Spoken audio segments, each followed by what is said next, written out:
세상에서 가장 달콤한 독, 설탕. 설탕은 간식뿐 아니라 일반 식사에도 많이 사용되기 때문에 모르는 사이 단맛에 둔해지고 중독되기 쉬운데요. 하지만 설탕 중독은 당뇨를 비롯해 고혈압, 골다공증 등 각종 질환들과 더불어 치매와 우울증 위험까지 높인다는 사실. 줄여야 산다. 설탕의 유혹에서 벗어나기. 오늘 바꿔볼 습관은 바로 설탕 줄이기입니다. 네, 오늘 점검해볼 습관은 단맛 섭취에 관한 거예요. 근데 단맛 하면 이제 설탕이 가장 대표적이기 때문에 설탕에 대한 이야기를 해볼까 하는데 이 두 분은 설탕을 좀 많이 드시는 편인가요? 설탕을 먹을 일이 별로 없죠. 아메리카노 시럽도 안 넣고 애들이나 좀 좋아하지 어른들은 그렇게 설탕 먹을 일은 많이 없을 것 같아요. 그러니까요. 저는 뭐 술도 많이 먹고 짠 거, 매운 거 많이 먹지. 그럴 때 설탕 중독이 전 세계인의 4분의 1이라니 저는 믿기지가 않습니다. 진짜 이렇게 많은 분들이 설탕에 중독됐나요, 교수님? 예, 생각보다 아주 많습니다. 근데 우리가 설탕하고 탄수화물하고 많이 이제 헷갈리시는 분들이 계신 것 같아요.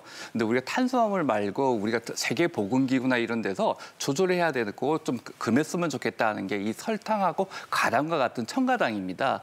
그리고 이런 설탕과 가당하는 첨가당을 하루 먹는 양의 한 50g 정도 이하로 먹으라 하고 권했다가 최근에는 이것도 너무 높다. 그래서 25g으로 떨어뜨리자 하는 이야기들이 많이 나오고 있고요. 그다음 우리나라의 그 통계를 보면요, 실질적으로 이제 옛날에는 아주 많았는데 그래도 좀 많이 줄어들고 있습니다. 2014년에 44.8g 정도 먹고 있다가 2018년에는 36.4g 정도, 또 최근 보고에는 34.9g 정도로 많이 줄었으니까요. 그렇지만은 아직까지도 청소년들, 특히 여학생이나 이런 경우에는 을 많이 먹고 있고요. 설탕이나 이런 것들이. 또 우리도 모르는 사이에 음료수나 뭐 커피 뭐 이런 데 많이 들어가 있어서 우리도 모르게 먹고 있고요. 그다음에 방금 전에 말씀하셨지만 이 금단 증상으로 고생하시는 분들이 보고에 의하면은 조금 과다하다고 생각하지만 4명 중에 1명 정도가 이런 금단 증상 때문에 힘들어하고 있다는 보고도 있습니다. 네. 근데 그 설탕을 50g에서 그것도 많다, 25g으로 줄여라라고 하셨는데 그게 눈으로 어떤 양인지를 잘 분간이 안 가거든요. 네. 그렇죠. 설탕을 하루에 25g 정도를 권장하고 있는데 그럼 도대체 25g이 얼마인지 알아야 우리가 이제 조심을 할 거잖아요. 네. 그래서 25g을 우리가 눈으로 볼 수 있게 각설탕으로 한번 봤습니다. 각설탕 하나를 3g이라고 치면 이제 25g이면 한 8개 정도 됩니다. 저 정도로 이제 첨가당으로 하루에 먹으라고 하는데요. 실제 교수님이 좀 전에 말씀하신 것처럼 우리나라 국민들은 하루에 34g 정도, 각설탕 11개 정도를 먹습니다. 평균적으로는 그런데 한번 우리가 생각해 보세요. 아침에 제가 이제 한식을 잘 먹었어요, 어느 날. 그리고 또 아침에 좀 많이 먹었으니까 점심엔 좀 그래서 면을 먹었지만 달달한 커피를 마시고 점심에 좀 덜 먹었으니까 저녁에 보상으로 회식을 가서 갈비도 먹고 2차 가서 이것저것 먹고 이렇게 하면 저 평균이 아니라 그 옆에는 한 100g 정도까지 나올 수가 있다는 거예요. 그래서 우리가 이렇게 어느 날은 아니면 어떤 분들은 저렇게 많이 드실 수 있다는 것을 이제 염두에 두시고 드셔야 됩니다. 네, 그런데요, 교수님. 우리가 이제 쓴 커피에 각설탕 하나만 넣어도 또 금방 달아지는 경우가 있거든요. 근데 진짜 하루에 저걸 다 먹는다고요? 저 많은 양을? 네, 그럼 어떻게 저렇게 많을까 하는데요. 한번 생각해 볼게요. 우선 단맛 하면 떠오르는 게 뭐가 있을까요? 어린이들이 좋아하는 달달한 사탕이나 아이스크림을 줄 수 있겠죠. 사탕 하나가 한 10g이라고 하면 그 안에 설탕은 7g 정도 들어있고요. 그리고 아이스크림 100ml, 아이스크림 100ml에는 무려 23g의 당이 들어있습니다. 뭐 과자나 비스켓 달달한 거에 당이 있다는 거 다 알 수 있고요. 뭐 우리가 식빵 같은 경우는 좀 달지 않으니까 150g에 한 4g 정도 들어있습니다. 그런데 우리가 많이 먹는 탄산 음료 아니면은 주스 이런 데도 설탕이 많이 들어있는데요. 탄산음료 이제 200ml에 당이 20g 정도 들어있고요. 주스는 좀 적을 것 같지만 역시 200ml에 21g 정도가 들어있습니다. 그래서 우리가 주스 한 컵 200ml 아니면 이제 탄산음료 한 컵만 마셔도 하루 권장량 정도의 당을 먹게 되는 양이 되는 것입니다. 네. 근데 저는 아까 그 국감제에서도 몽타주로 나왔던 그 무시무시한 탕후루 애들이 너무 좋아하니까 그 안에 진짜 설탕이 얼마큼 들어있는지가 너무 궁금해요. 탕후루가 뭐 여러 가지니까 각각 뭐 일정하다고 할 수는 없겠는데요. 범위를 보면 어떤 건 10g부터 25g까지 있는 것도 있습니다. 한 꼬치에. 그래서 25g이면 벌써 이제 하나만 먹어도 다 하루 권장량이 되는 거고요. 네. 10g짜리는 한 2개 정도만 먹어도 하루 권장량이 다 되는 거잖아요.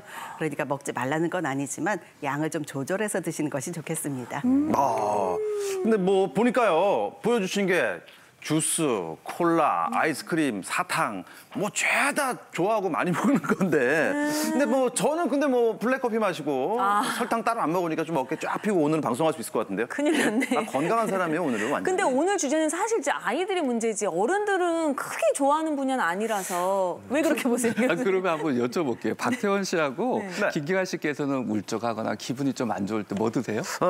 울적하거나 기분이 안 좋을 때 보통 이제 소주 한 잔? 아니요. 물론. 뭐 이렇게 초콜릿 하나 정도 먹으면 좀 기분이 좀 좋아지긴 하더라고요. 초코 케이크를 먹기는 하긴 하는데 예, 그래도 뭐 소주 한 잔. 역시 우리는 통했다. 그렇게 하지 않아요. 왜냐면 단짝이네요. 예. 설탕 얘기하는데 지금 잠깐 술로 빠졌지만 또술 드실 때 드시는 곁들이는 안주까지도 그럼요. 생각해봐야 해요. 어떤가요? 네. 맞습니다. 이게 사실 당 땡기다는 말 많이 하잖아요. 피곤하고 이럴 때. 그래서 우리가 여러 가지 먹는데 식약처 조사에 따르면 우리 많이 먹는 것 중에 하나 떡볶이인데요. 떡볶이 1g에 아까 25g이 그 하루 양이라고 그랬잖아요. 네. 근데 1인분에 설탕이 60g이나 들어가 있다고 그럽니다. 그다음에 우리가 닭발이나 쭈꾸미, 불족발 뭐 이런 것도 매운맛으로 또 많이 해결하잖아요. 그 스트레스 해결할 때 이거 많이 먹는데 거기에도 좀 많이 들어가 있고요.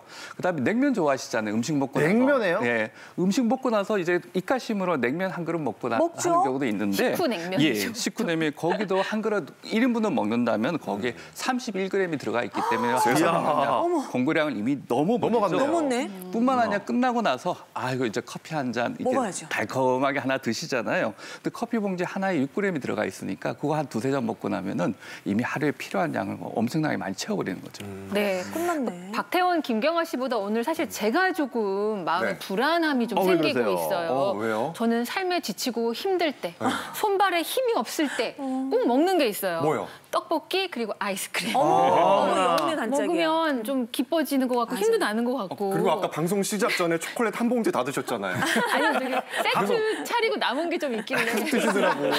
없었어요. 한 개만 먹으려고 했는데 한 번 세상에. 먹으니까 또 계속 들어가더라고요. 네. 근데 왜 힘들 때 단 거를 찾게 될까요?